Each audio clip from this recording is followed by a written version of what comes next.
Today, Brian and I are here with Kai Lee. He is the product manager at Meanwhile, and Rich Arietta. He is the director of business development, engineered solutions over at Sager Electronics. And today we are going to talk about designing home fitness equipment, which is a really cool topic. But before we get started, kind of diving in, let's learn a little bit more about Kai and Rich. So Rich, why don't you kick us off and tell us about, the journey. Tell us about yourself. Tell us about what Sager's doing. We know the company is selling an awful lot of power supplies these days, and I know we're going to get into that a little bit more as we discuss home fitness equipment. But, how are things going inventory-wise, and what's going on over there at Sager? Yes, inventory is certainly key, and Sager has over $25 million worth of power products on the shelf today. But it's also important to note that Sager is the #1 full-service power and thermal distributor in North America, with a comprehensive service set that includes a field sales organization, field power engineers, a strong technical power products management team, and a new state-of-the-art value-added center located in Carrollton, Texas. And how about you, Kai? What's going on over at Meanwhile? Tell us about yourself. Yeah, so Meanwhile, we're the world leading standard power supply manufacturer, and we pride ourselves in that we manufacture, we focus on standard off-the-shelf power supply products. A lot of the power supply manufacturers out there, a few organizations bigger than ours, they focus on more OEM or private labeling or manufacturing for other bigger brands, right? But Meanwhile, we focus on promoting our own Meanwhile brand, and we make standard off-the-shelf power supplies. And we also work very closely with our distribution partners, such as Sager Electronics, to get our products out there with such a short lead time, and also to provide also outstanding after-sales services. Yeah. Awesome. Thank you for that background, guys. So we're here to talk about home fitness equipment, and we know that home fitness equipment has pretty much blew up. It's becoming popular, perhaps because of the pandemic and people doing more in-home fitness. But I'm sure that catapulted that trend. But overall, where do we see this trend going over the next few years? What are we seeing in the industry? What are people telling you guys? So I think in the market right now, especially the younger generations, there's been a lot more emphasis on living a healthy lifestyle, and people are more and more into workouts, especially and even before the pandemic started.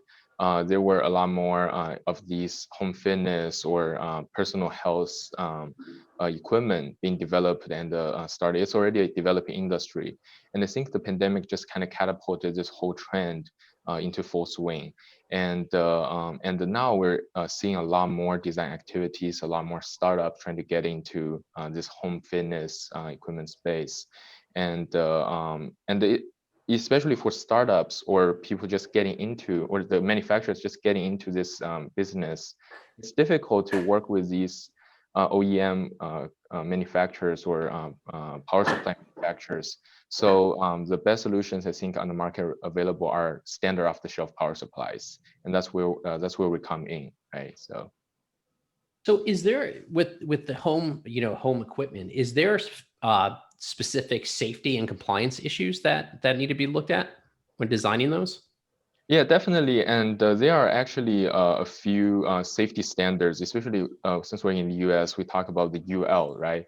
So there's safety like UL 1647, which is the safety standard for, I think, for motor operated massage and exercise machines.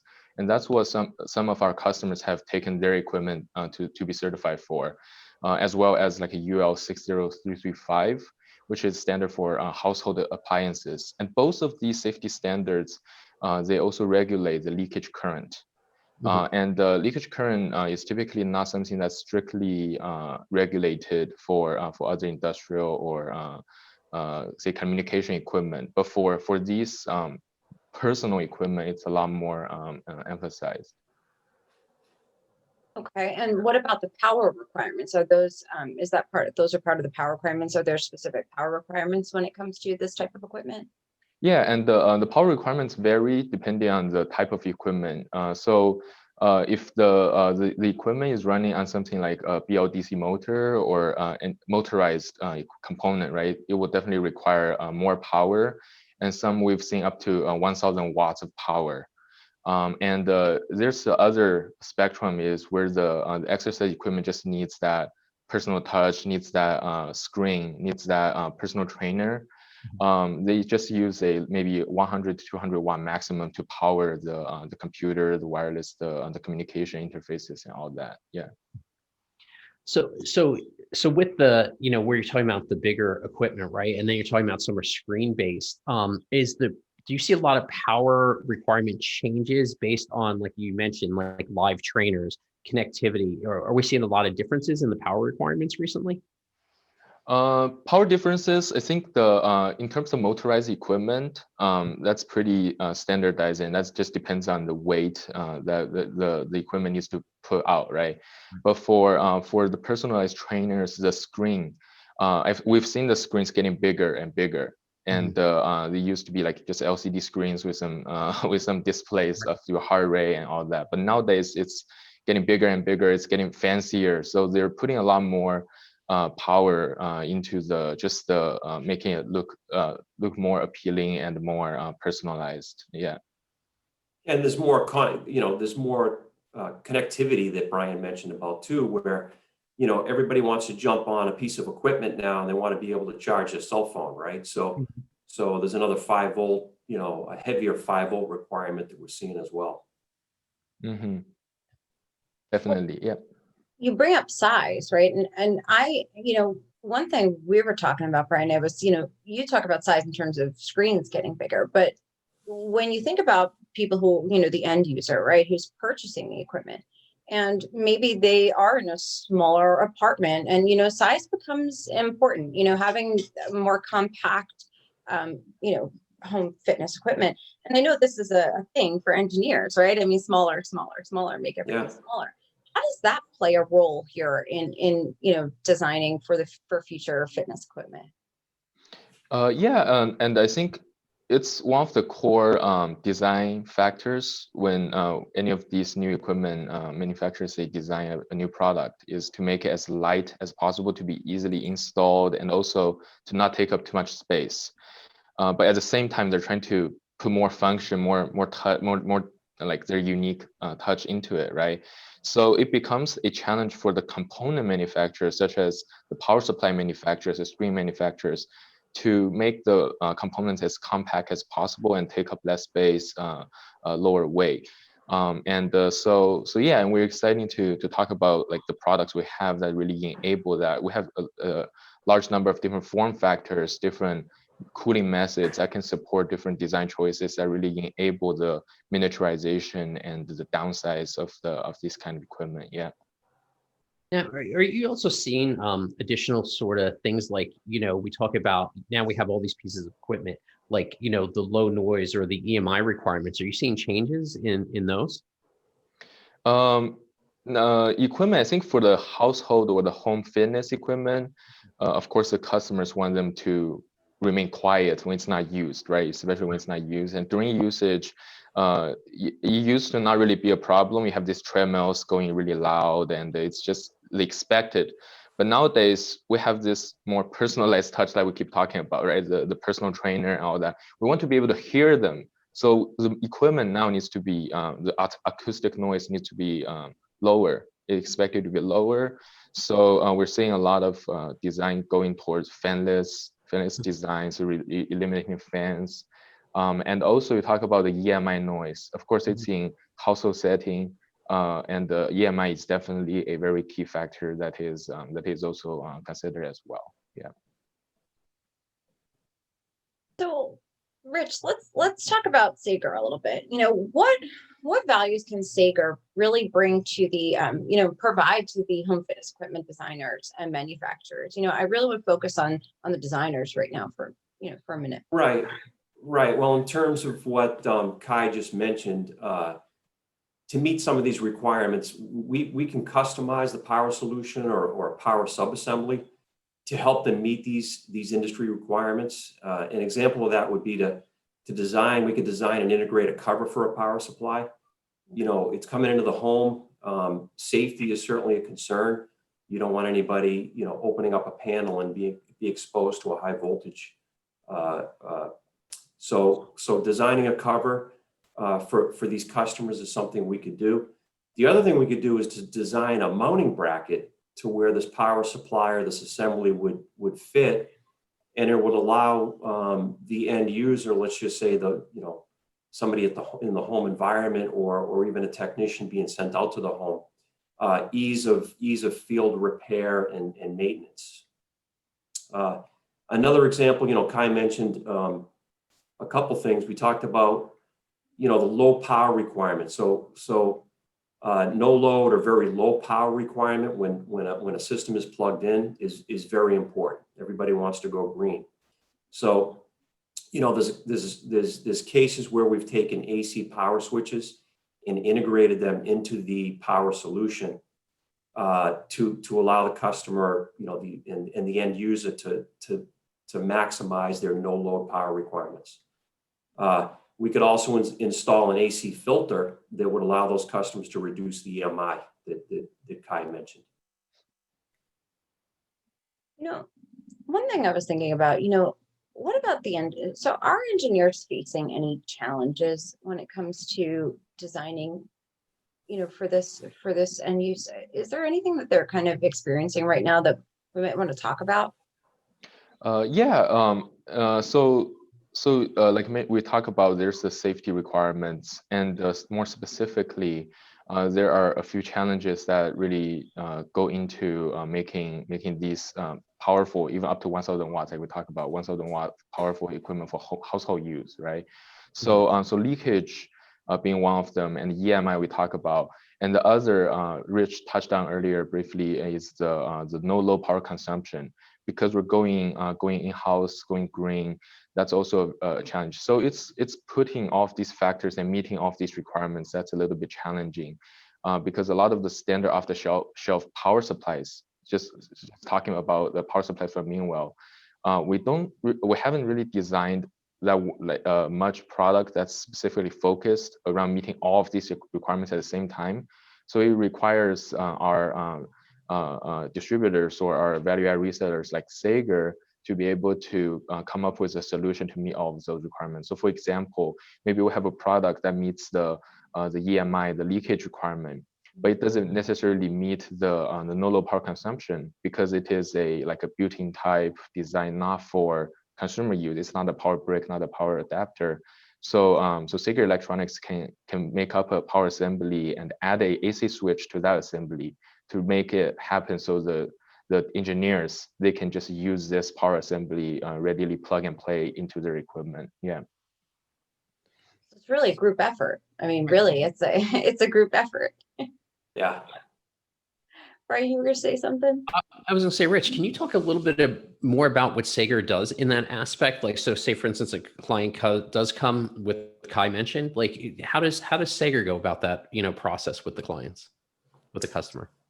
Well, it's usually, I mean, in its simplest form, first we like to solve the power requirement itself, the volts and amps, and then we get more into the safety and noise requirements, where they may be doing testing in their system and they find then that it doesn't meet, say, a certain EMI level or a certain leakage level. We could then come in and design and work with the customer to bring down the noise level to meet the other requirements that are necessary for their system to pass the agency approvals. I have a question, and maybe this is just a matter of educating me, but what happens if an engineer doesn't come to, let's say, someone like Sager for this help? What are their options? I mean, what are the alternatives for them? Yeah, so engineers, they can, for smaller power products, we have some more readily available solution like power adapter that should readily meet all of these requirements. But for something that's higher power, and we've worked with some customers in the past that it really involves a lot of design effort in getting all of those factors to meet all of those factors and debug all of the issues. So So ultimately, I think that's where the value of the part of that Sager can handle. Right. That is a very valuable part for the design overall. Yeah. Yeah. For the, for the knowledge, for the time savings is really about that. Time savings and so engineering time to design that, Nicolette, but also the time to market. So if you're trying to get your market out in front of the right, markets, you have to get the design completed. So using an off-the-shelf power supply and then modifying it to meet those requirements, it's a lot quicker to market taking that path as opposed to building a custom power supply, which could take months. And why wouldn't you go to like Sager with all their expertise in doing this? Yeah, right. No, yeah. I guess the point I was trying to make was, you're pretty much. I mean, I hate to say it, you're in trouble if you don't rely on a source like Sager. Then, in a sense, we've been very busy. We've been blessed to have the capabilities that Sager has around us. We have the suppliers in Meanwell who just do a great job supporting our needs, the customers' needs. Like I said, we had to move into our new facility in Carrollton, Texas, to support the demands, the added demands that we're seeing even this year during the pandemic. So we've been on a very, very strong growth curve. It's great to hear. I mean, we talked a little bit about why go to Sager, but I have a question then, Kai. Why go to Meanwell? I mean, what compared to other options out there, why opt for Meanwell then? In terms of designing home fitness equipment, I mean, let's talk about this. I think the most valuable thing Meanwell offers is our wide product portfolio, and we talk about how there's very varying power requirements for different kind of requirements, and there's also different form factor, different sizes. So meanwhile, we actually offer a very wide product range, and that includes something like for equipment that requires high power, that requires building in. We have something like the UHP product series or the EPP product series, which are fanless, enclosed, or open frame power supplies that can be built inside of the exercise equipment. And if it's something that just to power a screen, to power a monitor, we have also an extensive line of adapters. Adapter product ranges from 5 watts all the way to 280 watts. So, more importantly, meanwhile, we also have a very extensive medical power product line as well. So for meeting, we talk about the leakage current and all the stringent EMI requirements. Those requirements are typically seen in a lot of the medical environments. And if the customer cannot meet or is having difficulty meeting those requirements with one of these power supplies I mentioned earlier, they can opt for the medical grade power supplies to meet those readily available. Yeah. Right. So I guess it almost leads to the next question. Yeah, right? Brian's going to get really futuristic on us now. I can just see it. I see it happening. Yeah, with medical, being able to have medical power supplies, and we see a lot of in-home healthcare, and we see a lot of in-home fitness. Are we going to see like the next thing? Are we going to see like in-home physical therapy and pieces like that coming out? Personally, I think it's the trend. That's what this is leading into, right? So we already have what we're talking about, like IoT healthcare, home healthcare. We have all that, but there's not really much household rehabilitation equipment and that. But if we can really combine the home fitness equipment with medical, that may be the next step into leading into even more comfortable or more personalized rehabilitation or these kind of Medicare. Yeah. So how do, I mean, this is a question for both of you. How do engineers prepare for that? Right? How do they sort of prepare for that on both ends, where there's certain requirements for the, the workout equipment versus certain requirements for the medical equipment? Yeah, so I'll start with so we talk about how already talk about we can use the medical grade power supplies for the home exercise equipment, right? But if we're talking about the medical devices for household use, that also mandatory. We have to use the medical grade power supplies. And meanwhile, we have all sorts of form factors, all power range, medical grade certified already. And if customers, they're looking for that more extensive knowledge and expertise, meanwhile offers that, as well as Sager. Sager has a large number of medical customers as well, I believe, and Rich definitely has the expertise to be able to help customers finalize their design, right? So. Yeah, we have, Brian, we have probably about 2/3 of our business is in the industrial space, and more than 2/3 of that is in the medical space. So what does that equal? Maybe third of our business, third of our customers reside in that medical market. And Meanwhile has done a phenomenal job in the last 5 years. They took a very concerted effort to dive deeper into supporting these medical customers, and they've done a phenomenal job. Mm-hmm. So is that, I mean, those things will tie together very nicely then. In a sense, that's what we're saying, is that, this kind of, they lead into one another and they're related. So for the engineers, I mean, preparing for this kind of evolution, they're kind of already there. Is that what I'm understanding? They might already be there, but they might not understand the products, the power products that are going to be required necessarily. Okay. If they're exploring options and they found Meanwell, they're going to see that yes, during that convergence, they're going to have a power partner that can support them. So if they're not there yet, yes, those customers should reach out to folks like Meanwell and Kai within Meanwell and his team, or Sager, and we can help them as well. What advice would you leave for these engineers then, like on the brink of this and all of these changes and evolutions? Well, what do we tell them? How do they better prepare? How can they better work in these new requirements into their designs? What advice do we have for them right now?